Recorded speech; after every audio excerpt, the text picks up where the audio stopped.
Ceci est un livre audio autogénéré par Google. Hippocrate, le serment.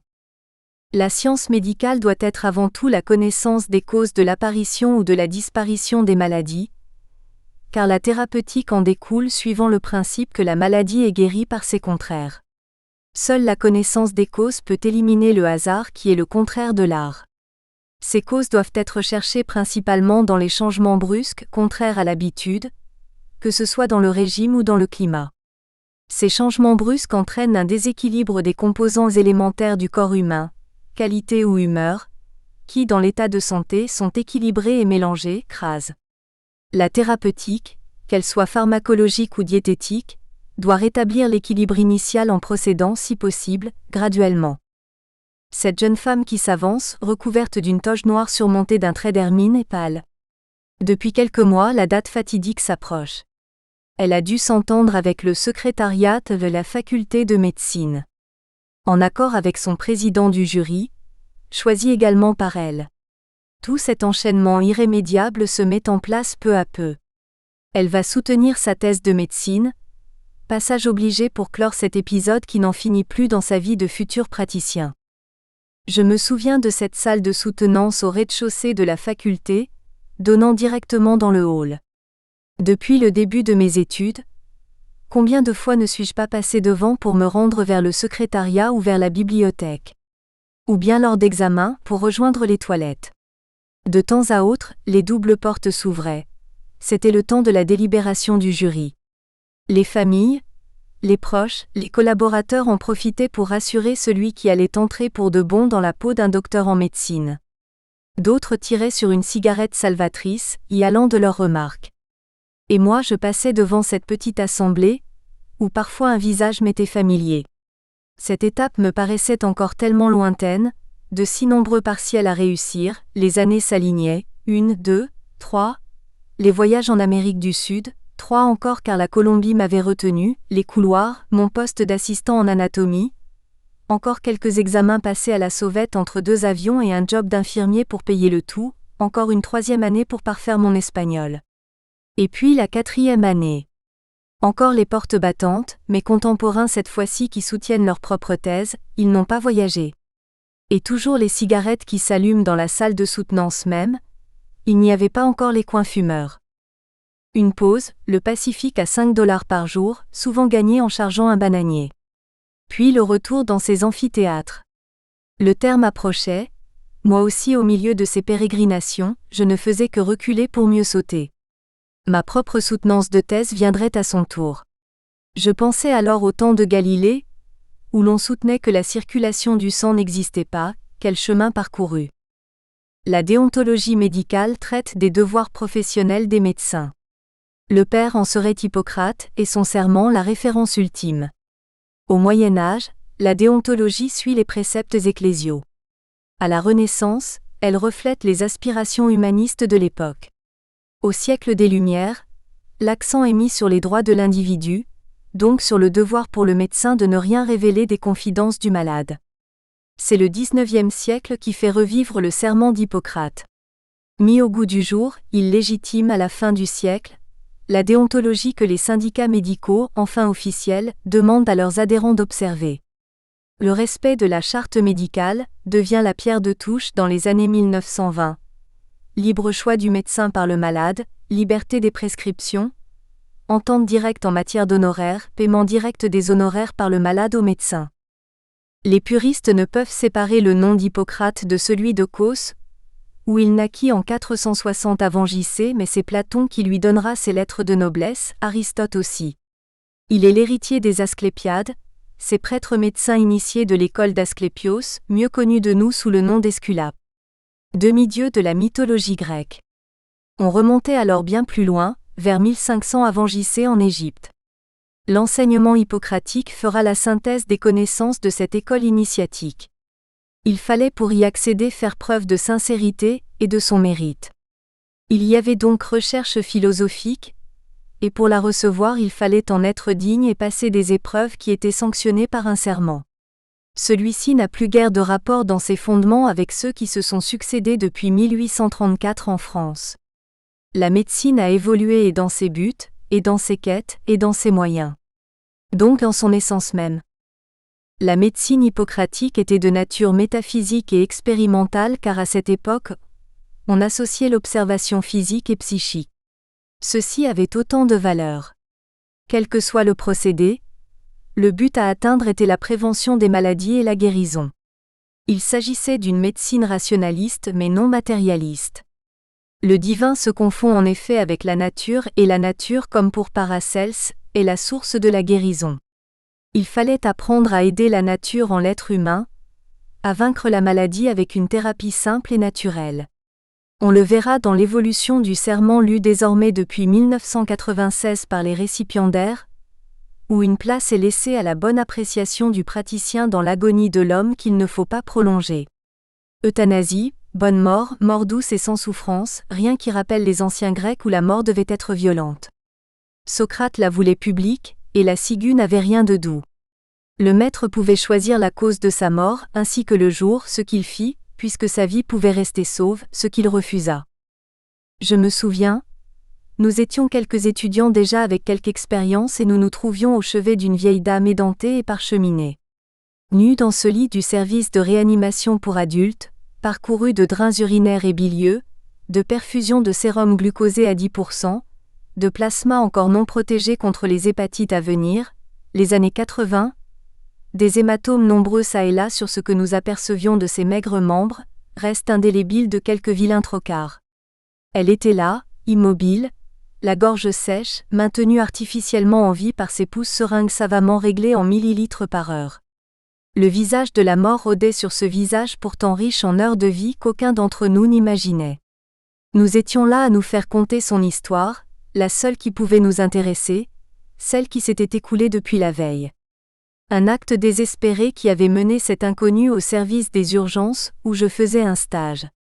On savait que jamais un médecin ne l'avait approché, aucune thérapeutique n'avait souillé son corps que nous exposions là dans sa plus touchante nudité. Son ventre maculé de taches de vieillesse que seul son miroir avait eu le privilège de contempler jusqu'alors. Ses seins vides tout pâles qui avaient donné la vie et certainement du plaisir à des hommes. Je ressentis comme une impression de dégoût, et pourtant que n'avais-je déjà vu? La mort s'approchait.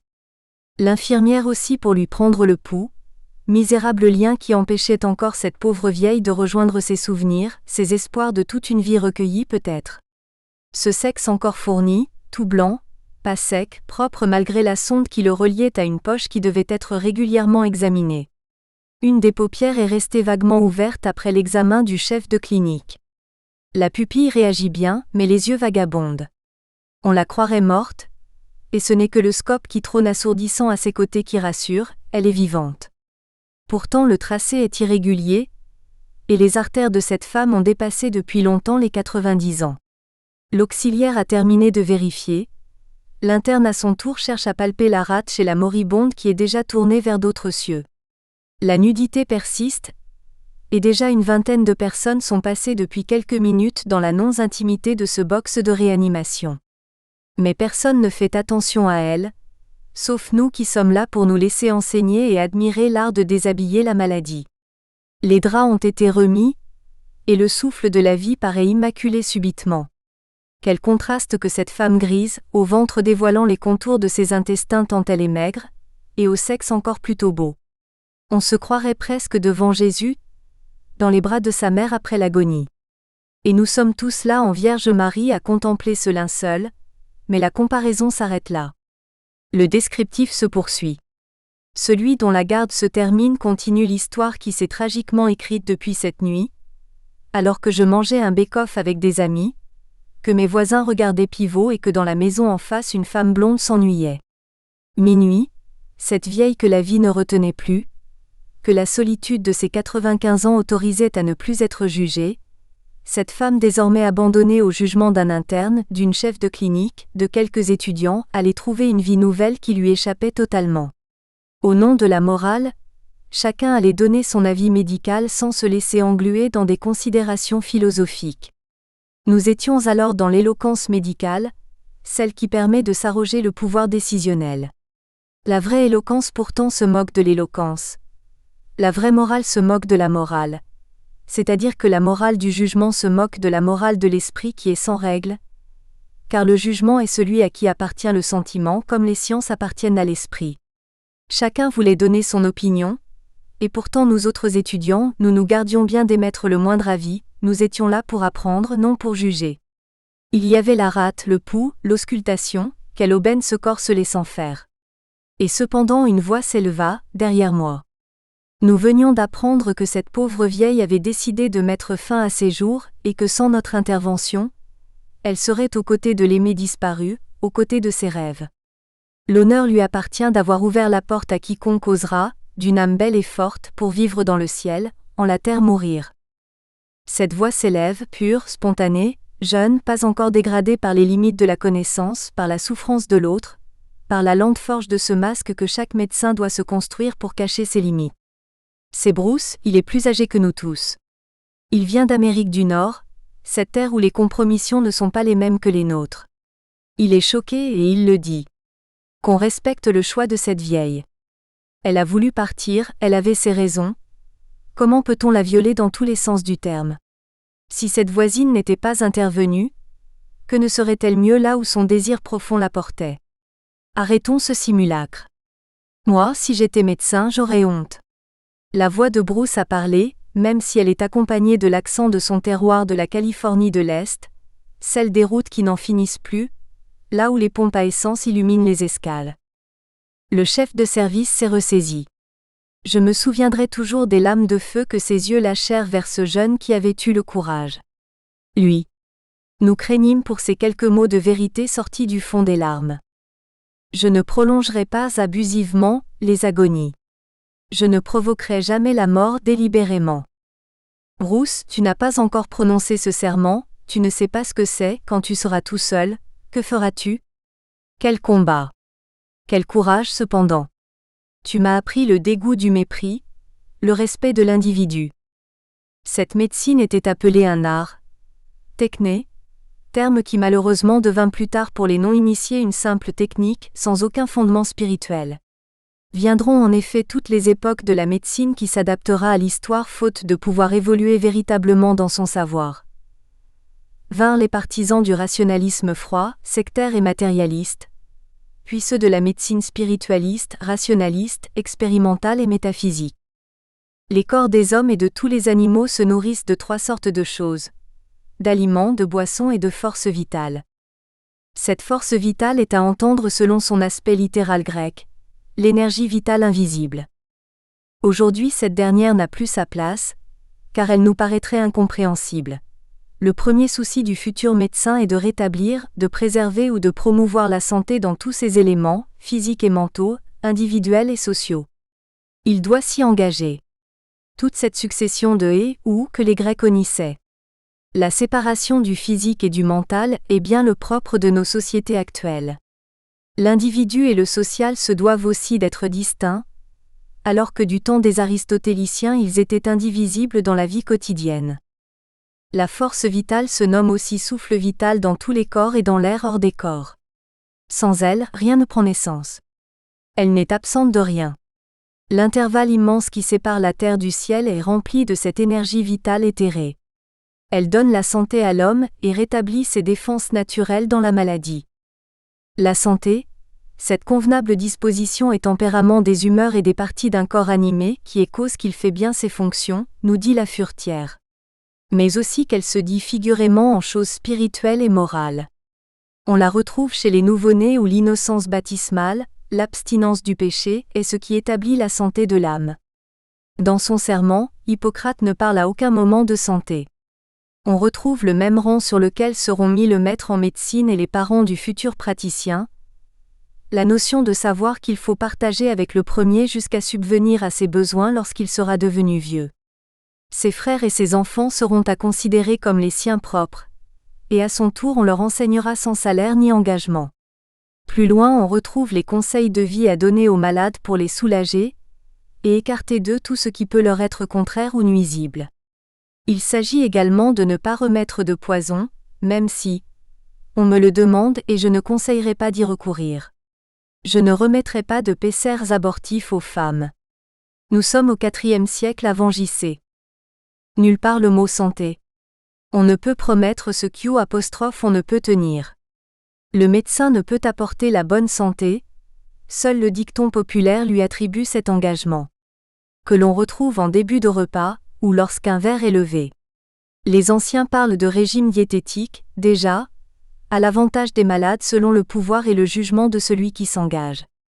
En quelque maison que je doive entrer, je m'y rendrai pour l'utilité des malades, évitant tous méfaits volontaires et corrupteurs et très particulièrement les entreprises lascives sur le corps des femmes ou des hommes, qu'ils soient libres ou esclaves. Entreprises lascives sur le corps des femmes. Déjà dans ces temps lointains, ce qui prouve que l'homme demeure sous sa blouse, dans son savoir. Allons, déesse, allons, et sûr de l'entreprise, reportons à m'aider une âme plus soumise. C'est un dessein formé qu'on met à exécution, toujours avec une arrière-pensée, donc il y a préméditation. Mais alors que veut dire lascif ? Partout où la nature est gracieuse et belle, où le chevreau lascif mord le cytise en fleurs, disait Victor Hugo. Une femme lascive est encline au plaisir de l'amour avec une sorte de folâtrerie. Les Bengalois sont plus jaunes que les Moghols. Ils ont aussi des mœurs toutes différentes. Les femmes sont beaucoup moins chastes, on prétend même que de toutes les femmes de l'Inde ce sont les plus lascives, disait Buffon qui n'avait pas quitté Paris. Mais alors la folâtrerie représente-t-elle bien qui aime à faire gaiement de petites folies ? Voilà le piège énoncé par Hippocrate et son école. Et repris dans les siècles suivants, longtemps après, mais sous une autre forme. La femme lascive a disparu dans le serment datant de 1996. Il est dit désormais, reçu à l'intérieur des maisons, je respecterai les secrets des foyers et ma conduite ne servira pas à corrompre les mœurs. Tous dans notre art, nous sommes confrontés à l'accès étrange que notre pouvoir sur le corps nous autorise à franchir sans que les frontières soient clairement définies, autrement que celles que la morale nous a enseignées. Les corps se confient, parfois même sans retenue là où on ne s'y attendait pas. La blouse donne le droit de se montrer dans son simple appareil et si le praticien l'exige, tout doit être vu. Le patient craint pour lui-même et transfère sur le praticien le désir de guérison qui lui fera franchir des montagnes. Les choses que dans l'exercice ou même hors de l'exercice de mon art, je pourrais voir ou entendre sur l'existence des hommes et qui ne doivent pas être divulguées au dehors, je les tairai, estimant que ces choses-là ont droit au secret des mystères. Le secret mène à la confiance et pour peu que le médecin ait une oreille bienveillante pour tout ce qui touche à l'environnement de son malade, la confession installe son champ d'action. Libre à celui qui la reçoit d'en faire l'usage qu'il jugera le plus apte pour favoriser la guérison. Tout tient dans cette aptitude. Elle n'est guère enseignée et pour cause.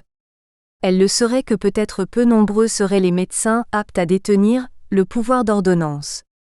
Quel maître en médecine pourra s'enorgueillir de dépister avec justesse celui ou celle qui saura ne jamais franchir cette ligne qui fait parfois basculer le thérapeute ? Dans le secret de la consultation, tout peut arriver, il suffit d'un rien.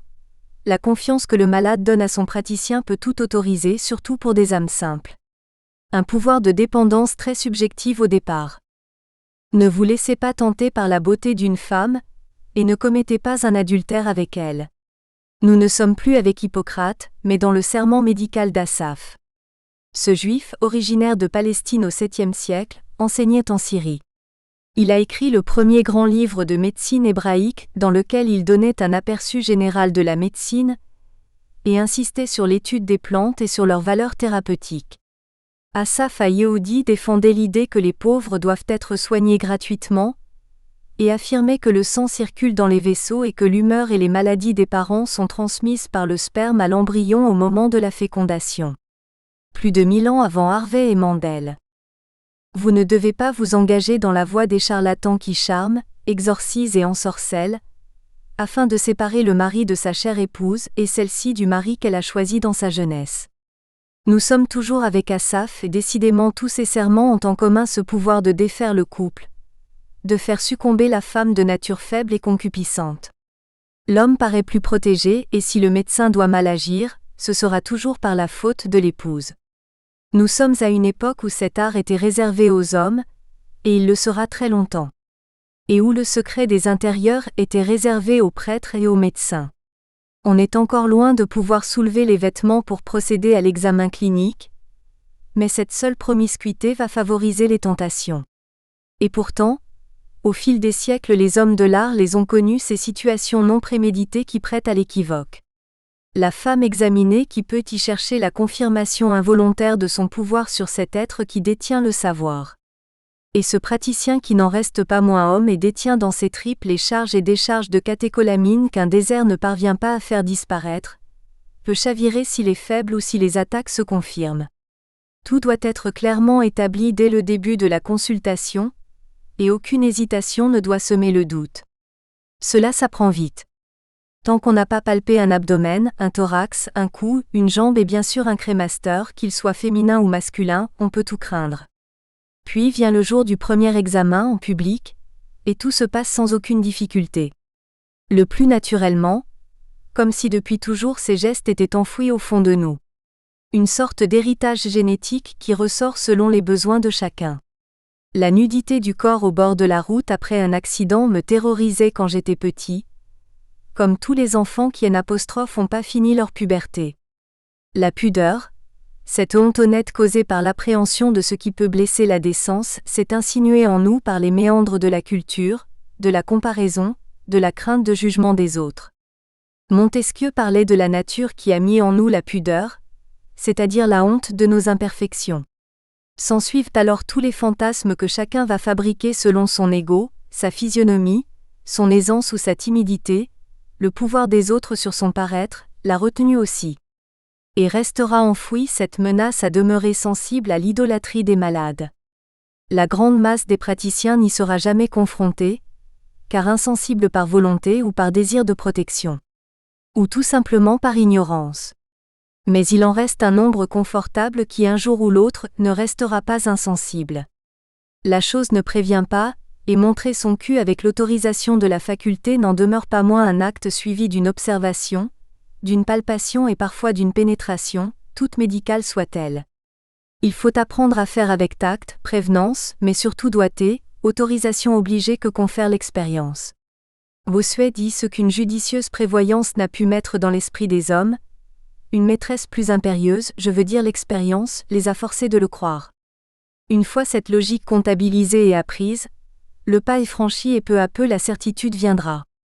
Celle qui confère ce fameux pouvoir de tout guérisseur, ou supposé comme tel. Est-ce grave, docteur ? Combien de fois entendu ? Le médecin ne peut hésiter, il doit rassurer ou détruire. Les deux options, la première est la plus séduisante. On verra bien après que le moral est trop important pour qu'on le gâche. De toutes les façons, il faudra bien attendre le résultat des analyses, la confirmation de la biopsie, la culture du crachat, le sédimentement du plasma et la réduction du ganglion. En attendant, ce pouvoir aux lèvres qui tantôt rassure, même s'il ne peut être criant de vérité. Celle-ci ne fait pas tant de bien dans le monde que les apparences y font de mal. Et tantôt désemparent. On le voit de plus en plus dans notre 21e siècle naissant, où chacun doit se couvrir et faire admettre à l'autre que sa responsabilité ne saurait être pleine et entière. Ainsi l'arrêt Perruche récemment rendu, et qui incite désormais les échographistes à devenir réducteurs dans leurs conclusions. Dire la vérité est utile à celui à qui on l'a dit, mais désavantageux à ceux qui la disent parce qu'ils se font haïr. De nos jours, ce n'est plus la haine, mais le procès. Je revois cette mère venant d'accoucher d'un magnifique bébé. Et pourtant 7 mois de cauchemar. Un mot, un seul dans le compte-rendu de l'échographiste vers le 2e mois. Et aucun apaisement dans les examens qui suivirent. L'arrêt Perruche, on ne sait jamais. L'erreur est humaine, mais à ce point-là, ça frise la démagogie. La crainte de l'examinateur se transforme en abomination pour celle qui porte le fœtus. Dans les limites de la normale, avec cependant utilité de recontrôler cette petite image de rien du tout, mais tellement inquiétante pour la patiente. Et le temps n'arrangera rien. Seul le verdict du pédiatre en salle de naissance lèvera le doute, et encore le mal est fait. Pauvre jeune mère si délicieuse, si aimante, si nouvelle-née elle aussi. La vérité donc. On peut avoir 3 principaux objets dans son étude, l'un de la découvrir quand on la cherche, l'autre de la démontrer quand on la possède, le dernier de la discerner d'avec le faux quand on l'examine. De là toute la difficulté et cette relation presque passionnelle, qui lie le praticien à son malade. Et cet abandon parfois. Souvent. Un jour, Madame R vint en mon cabinet pour la énième fois avec ses 2 enfants, 2 beaux garçons, bien éduqués et sachant qu'il vaut mieux ne pas couper la parole à leur mère. C'est qu'elle aime à parler, et ma foi, tout en exerçant mon art sur les siens, je n'ai pas le souvenir d'avoir montré quelque impatience à l'écoute de ces monologues que je finissais par trouver thérapeutiques. Pour elle. Les années passent, les enfants restent, mais grandissent, et voilà Madame R à la veille d'un départ en vacances avec ses petits et le mari. Il y a un mari pour conduire la voiture.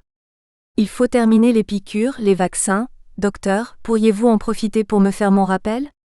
Ma réponse ne l'intéressait pas. Elle était déjà allongée sur la banquette, la jupe remontée pour offrir la cuisse réceptacle de l'injection vaccinale. La jupe est courte, largement remontée, elle n'a pas de culotte. Cette histoire, je l'ai racontée à mes confrères pour savoir si d'autres avaient vécu ce genre de situation. Oui, je pouvais me rassurer. Peut-être pas exactement la même, mais le port de la blouse donne parfois d'étranges réactions. Le tout est de savoir rester à sa place sans équivoque. Vous ne vous laisserez tenter par aucune richesse et par aucune rançon pour favoriser un acte de débauche, poursuit Asaph, fils de Berakiaou et Yohanan. La prière médicale de Maïmonide qui s'adresse donc à Dieu, date-t-elle du XIIe siècle, n'admet pas que la soif du gain et la recherche de la gloire m'influencent dans l'exercice de mon art, car les ennemis de la vérité et de l'amour des hommes pourraient facilement m'abuser et m'éloigner du noble devoir de faire du bien à tes enfants. Et de nos jours, le jeune praticien qui passe sa thèse réactualisée en 1996 affirme « Je donnerai mes soins à l'indigent et à quiconque me le demandera. Je ne me laisserai pas influencer par la soif du gain ou la recherche de la gloire. » L'argent a toujours été une source de gêne pour le médecin, du moins dans nos contrées. En Amérique du Nord, une fois pour toutes il a été décidé que c'était un point d'honneur de gagner bien sa vie en soignant, et le contraire paraît là-bas plutôt louche. On connaît la situation de déshérité de la médecine dans ces États-Unis d'Amérique, pourtant si riches par ailleurs. Mais chez nous, en France plus particulièrement, tant que le médecin reste dans le giron de l'hôpital, maison mère formatrice, la question ne se pose guère ou prou. Il y a un salaire, qui rapidement semblera aux jeunes spécialistes insuffisant, puis très insuffisant au regard des services rendus. Qui se compte, comme on sait, en plus de 60 heures par semaine, fourchette basse. Avec les responsabilités que l'on connaît. Puis un jour, le même médecin franchira la porte du secteur privé, même s'il reste au sein de l'hôpital. Il peut y développer une clientèle privée, avec ce que cela peut comporter comme dérive parfois. Plus tard, il faudra aux praticiens opter pour une activité 100% libérale, et c'est alors qu'apparaissent les anachronismes de cette médecine de grand-papa où l'on ne comptait pas. Désormais apparaissent des maîtres mots qui ne sont guère enseignés sur les bancs de la faculté. Maîtrise médicalisée des dépenses, paiement à l'acte, conventionnement, dépassement d'honoraires, mutuelle, carte vitale, télétransmission de feuilles de soins, plan de sauvegarde, etc. J'ai peur pour les plus jeunes qui doivent apprendre à faire de la gestion avant de pouvoir dispenser leur art pourtant fragile, difficilement acquis et si évolutif. Dans les dédales de cette course aux technologies nouvelles. Le jour de mon installation, c'était un 2 janvier, une femme attendait devant ma porte dans la rue. De loin, j'aurais pu imaginer qu'il s'agissait d'une visite pour un voisin, mais au fur et à mesure que ma voiture se rapprochait, il ne faisait pas de doute que c'était pour mon cabinet. Quel miracle! Moi qui ne savais à quelle heure venir, tant mon carnet de rendez-vous était peu rempli, il se trouvait une jeune femme tenant un bébé dans un couffin et m'attendant malgré le froid. Il était signalé que mon cabinet ouvrirait ce premier jour à 9 heures. Elle était donc là, et téléphoner avant de venir ne lui était pas venu à l'esprit. Elle habitait 2 numéros plus loin, quel besoin. J'arrive, ému, je lui cède le passage, j'allume la lumière dans ma salle d'attente qui sent la peinture, je me retrouve dans la pièce de consultation à préparer les quelques instruments qui vont me servir. Je m'en souviens avec force détail. J'ai revu cette femme avec ses autres enfants dans les années qui suivirent. Le premier d'entre eux portera toujours le dossier numéro 1. Et pourtant, je me rappelle ma gêne illégitime lorsque la consultation se termina. Le paiement. Comment m'y prendre? Je n'avais pas de secrétaire. Allais-je lui mettre la feuille de soins sous le nez? Je garde une notion de dégoût pour cette démarche, qui me faisait passer subitement du monde de la connaissance à celui de commerçant. Cette contrainte fâcheuse, cet état pénible où je me trouvais m'apparut rapidement comme non partagé. En face de moi, tout se déroulait selon un précepte immuable. Cela faisait partie du protocole. Le paiement à l'acte. Beaucoup préparèrent même l'échec à l'avance et l'on n'en reparla plus. Moi, tout du moins. Ce temps me paraît loin, les lois françaises ont changé la prise en charge des soins. Désormais chaque démuni peut y accéder plus facilement par le biais de la précieuse couverture maladie universelle, la CMU. Ne plus faire payer, faire cadeau de la consultation appartient désormais au passé et relève presque du paternalisme mal perçu. Tout au plus la sécurité sociale y a-t-elle perdu certainement des sommes qui additionnées ? Nous espérons que vous avez apprécié cet aperçu. Pour continuer à écouter ce livre audio sur Google Play Livres, utilisez le lien dans la description de la vidéo.